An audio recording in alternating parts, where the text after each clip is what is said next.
warahmatullahi wabarakatuh. Apa kabar? Kembali berjumpa dengan saya, Hirs bin Arif dari Forum News Network. Pagi ini pada pukul 9 waktu Indonesia bagian Barat, ini hari Senin ya, hari Senin tanggal 3 September 2022, Partai Nasdem itu rencananya akan mendeklarasikan calon presidennya. Jadwal undangan yang beredar disebutkan itu mereka diminta berkumpul pada pukul 9. Surat yang ditandatangani langsung oleh Ketua Umum Partai Nasdem Surya Paloh dan Sekjen Joni G. Plate itu bentuknya bukan lagi undangan, tapi instruksi dengan sifat penting dan mendadak. Wah, jadi ini harus hadir semua ya. Ditujukan kepada itu Ketua dan anggota Majelis Tinggi, Ketua dan anggota Mahkamah Partai, Ketua dan anggota Dewan Pakar, Ketua dan Dewan Pertimbangan, kemudian seluruh pengurus Dewan Pimpinan Pusat. Ini undangannya atau acara deklarasinya akan dilaksanakan di Ballroom Nasdem Tower di Jalan RP Suroso nomor 42, Gondang Dia, Menteng, Jakarta. Disebutkan secara jelas dalam undangannya soal deklarasi bakal calon presiden. Tidak disebutkan nama calon presiden yang akan dideklarasikan, tetapi kita tahu kan ada 3 nama ya pada waktu itu yang diumumkan dalam Rakernas Partai Nasdem. Pertama Anies Baswedan, kedua Gubernur Jawa Tengah Ganjar Pranowo, dan Panglima TNI Jenderal Andika Perkasa. Tetapi kabar yang berhembus sangat kencang bahwa sebenarnya yang akan diumumkan itu adalah nama Anies Baswedan. Munculnya undangan yang mendadak ini tentu saja menimbulkan spekulasi. Ada apa ini ya? Situasinya memang belakangan ini cukup tegang, apalagi setelah munculnya investigasi dari majalah Tempo yang menyebutkan bahwa ada desakan dari Ketua KPK Firly Bahuri untuk segera mentersangkakan Anies Baswedan. Ini dalam kasus Formula E. Walaupun sampai sekarang katanya masih terjadi tarik-menarik antara Firly dan beberapa orang pimpinan KPK di satu kubu yang lain, yakni ada misalnya Wakil Ketua Alexander Marwata dan kemudian Direktur Penindakan Irjen Pol Karyoto itu dalam posisi sama dengan Firly untuk segera mentersangkakan Anies Baswedan. Tetapi di sisi yang lain itu terutama para penyidik menyatakan bahwa mereka belum bisa menemukan bukti yang kuat untuk menjadikan Anies Baswedan sebagai tersangka. Dan pada waktu itu Firly disebutkan dia mencoba mempersuasi para penyidik dan juga pimpinan KPK yang lain yang belum sepakat dengan soal itu, bahwa menyatakan kan sekarang dengan undang-undang yang baru itu KPK bisa melakukan SP3 atau surat perintah penghentian penyidikan. Jadi artinya dijadikan saja tersangka, walau kemudian ternyata tidak ditemukan bukti, itu penyidikannya bisa dihentikan.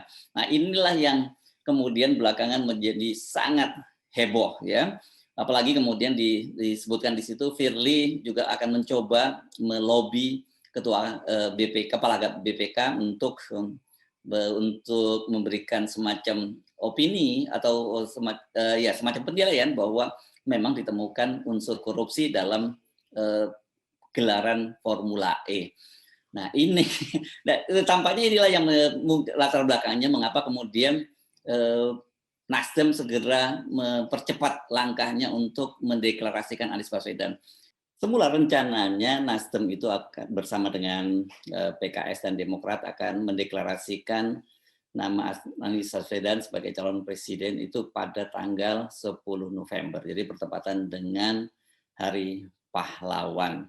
Tapi kalau menunggu tanggal 10 November kelihatannya akan terlalu lama dan akan lebih didului oleh Firly untuk menerbitkan sprindik atau mentersangkakan Anies. Itu akan dideklarasikan namanya dulu, nama calon presidennya, tentang siapa calon wakil presidennya pada waktu itu belum disepakati. Kelihatannya kan karena apa? Karena PKS sudah mengajukan juga sejumlah nama calon wakil presiden, sementara Demokrat juga sudah mengajukan nama. PKS misalnya mengajukan tadinya ada 3 nama, yakni mantan Gubernur Jawa Barat Ahmad Heriawan, mantan Gubernur Sumatera Barat Irwan Prayitno, dan juga Wakil Ketua MPR yang saat ini dari PKS Hidayat Nur Wahid. Belakangan namanya bertambah lagi jadi 2 orang, yakni Presiden PKS saat ini Ahmad Saihu dan juga mantan Presiden PKS sekarang yang menjadi Wakil Ketua Majelis Suro, yakni M. Sohibul Iman. Sementara Demokrat kita udah pasti tahu harga mati itu Agus Harimurti. Nah, ini tampaknya belum disepakati. PKS sendiri menyatakan bahwa mereka tidak akan memaksakan para calon wakil presidennya untuk diakomodir karena mereka paham katanya bahwa Nasdem juga punya jagoan lain. Nasdem misalnya menyebut 2 nama, yakni Gubernur Jawa Timur Khofifah Indar Parawansa dan Panglima TNI saat ini Andika Perkasa. Namun ini tiba-tiba saja kenapa kemudian jadi dipercepat oleh Nasdem dengan mendeklarasikan sendirian calon presidennya dengan sifat tadi itu penting dan mendadak. Jelas ini tidak lepas dari tadi itu adanya dinamika politik di mana Firly Bahuri ngotot untuk mentersangkakan Anies Baswedan.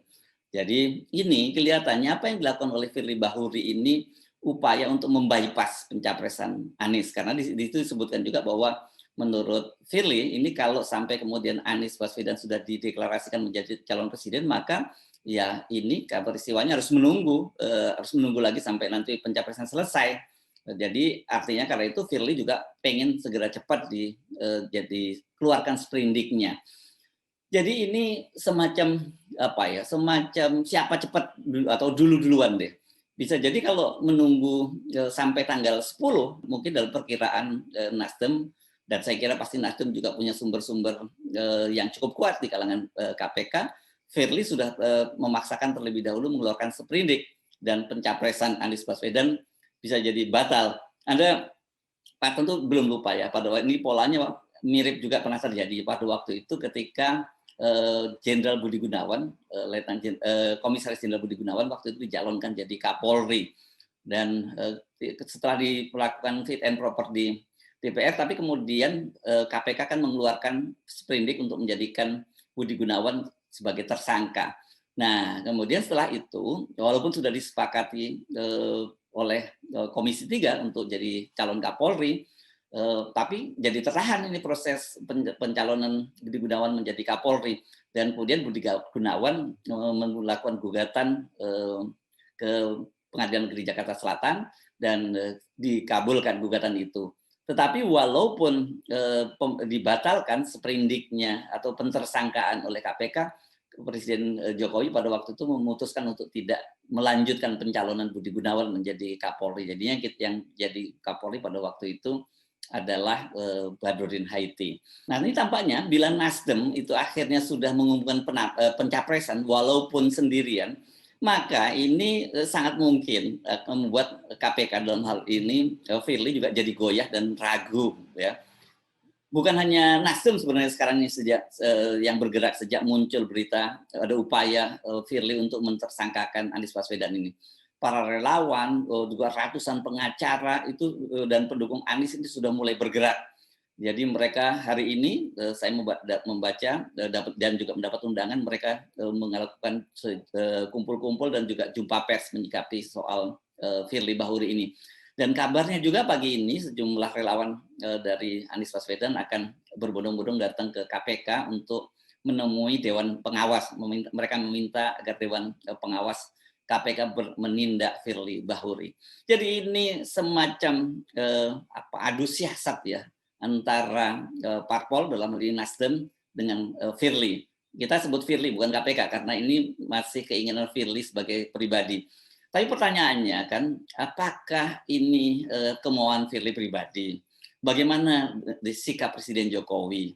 Kan saya kira ini kan nggak mungkin ya Firly berani mengambil langkah yang sangat besar seperti ini sendirian. Mengapa kita sampai pada dugaan-dugaan semacam itu? Kan sebelumnya politisi Demokrat Andi Arief itu membocorkan bahwa Jokowi itu dalam pertemuan dengan rapat konsultasi dengan para pimpinan lembaga tinggi sudah menyatakan pada waktu itu dia menginginkan agar capres itu hanya 2 pasang capres saja pada tahun 2024 ya.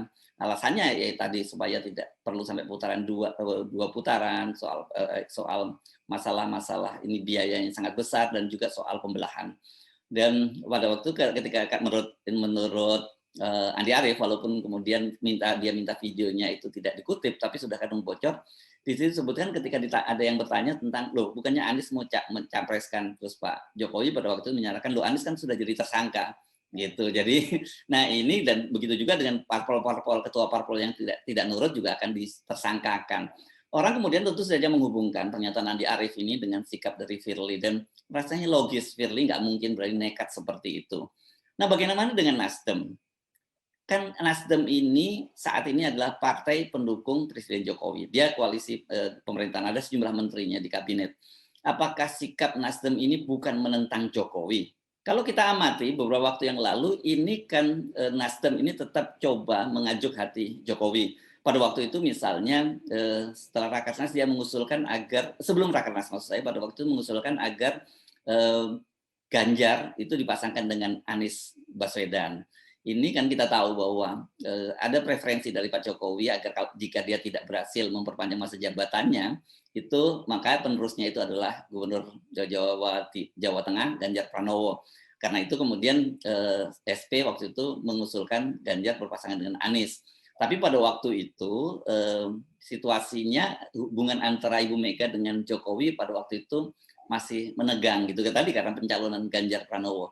Nah, setelah pertemuan di Lenteng Agung beberapa waktu yang lalu, yang kita ingat ya ketika Pak Jokowi bertemu dengan Ibu Mega di dalam satu ruangan, pada waktu itu kemudian situasinya berubah dan SP Surya Paloh waktu itu juga mengubah usulannya, dia akhirnya mengusulkan agar pasangannya itu Anies dengan Puan.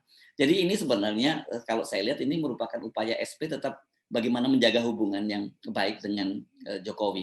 Nah, tapi sampai sekarang kan itu dua respon itu tidak ada. Nah, sekarang ini dengan deklarasi dengan Surya Paloh mendeklarasikan Anies Baswedan sebagai calon presiden Nasdem, apakah ini berarti merupakan pecah kongsi? Apakah dengan begitu berarti Surya Paloh itu menentang Jokowi dan dengan konsekuensi para menterinya ini akan di-recall kalau dia terus maju? Menurut kabar di internal Nasdem, kabarnya Surya Paloh sudah pamit soal ini dengan Jokowi. Jadi dia tidak juga mengambil langkah sendirian. Tetapi bagaimana kesepakatan antara Surya Paloh dengan Jokowi ini yang sampai sekarang saya belum dapat informasinya. Tetapi di luar tadi ya, di luar orang masih berpikir kok nekat ya kalau katakanlah misalnya dapat pun restu, ini tetap langkah nekat dari Jokowi. Karena kita tahu bahwa mohon maaf, maksud saya ini langkah nekat dari Surya Paloh. Kan kita tahu sudah sejak lama bahwa Jokowi itu tidak menginginkan Anies Baswedan untuk menjadi suksesornya. Dia menginginkan Ganjar. Dan selama ini kan juga Jokowi menganggap Anies adalah saingannya, adalah matahari kembar dengan dia. Jadi kalau sekarang kemudian Surya Paloh tetap mengajukan nama Anies, kan itu berarti ya Surya Paloh menentang Jokowi. Tapi kita tidak tahu bagaimana hitung-hitungannya. Tetapi dari sisi Nasdem sendiri, kalau toh misalnya mereka harus berpisah dengan Jokowi dan kemudian para menterinya juga dicopot dari kabinet, buat Nasdem pasti punya kalkulasi sendiri. Seorang politisi ulung seperti Surya Paloh pasti punya kalkulasi. Katakanlah misalnya sekarang ini kan jabatan menteri tinggal berapa tahun, paling 2 tahun lagi gitu. Andai kata kemudian dia berhasil memenangkan Anies Baswedan untuk menjadi presiden, maka ini yang paling menang banyak Nasdem. Dia satu pada pilpres mendatang dan pemilu juga dia pasti akan mendapatkan limpahan suara atau kotil efek karena dia yang mendukung pertama kali Anies Baswedan. Yang kedua, tentu saja dia bisa mengklaim bahwa Anies Baswedan itu adalah capres yang dia dukung, dia yang pertama kali mendukung. Tentu saja kompensasinya di kabinet dia akan mendapat jatah yang jauh lebih banyak. Dan kalau ini kan semacam, tapi ini kan tetap saja semacam gambling ya, semacam adu perjudian. Tentu saja bukan asal judi ya, pasti sudah ada perhitungan-perhitungan bahwa misalnya dari sisi survei dan sebagainya, dari potensi dari elektabilitas potensi Anies untuk menang itu sangat besar. Apalagi dengan munculnya kabar semacam ini kan menempatkan Anies itu dalam figur yang dizolimi ya. Dan orang Indonesia itu kan melo gitu. Biasanya orang senang dengan figur-figur yang dizolimi ini. Jadi kalau hari ini Nasdem itu nekat mendeklarasikan Anies Baswedan, jadi semuanya itu bukan berarti hanya asal berani saja, tentu dengan kalkulasi politik yang sangat matang. Tetapi bagi kita tentu saja ini menjadi sangat menarik Pilpres 2024 karena kalau kita ikuti skenario-nya Jokowi bahkan juga skenario PDI yang hanya ingin 2 calon saja kan kita sudah tahu ini maksudnya tentu saja yang satu calon itu yang dipastikan akan menang, satu calon lagi jadi calon boneka. Nggak menarik lagi dan kita juga punya pilihan-pilihan yang sangat terbatas. Saya Yusuf Arif dari Forum News Network. Sampai jumpa lagi. Wassalamualaikum warahmatullahi wabarakatuh.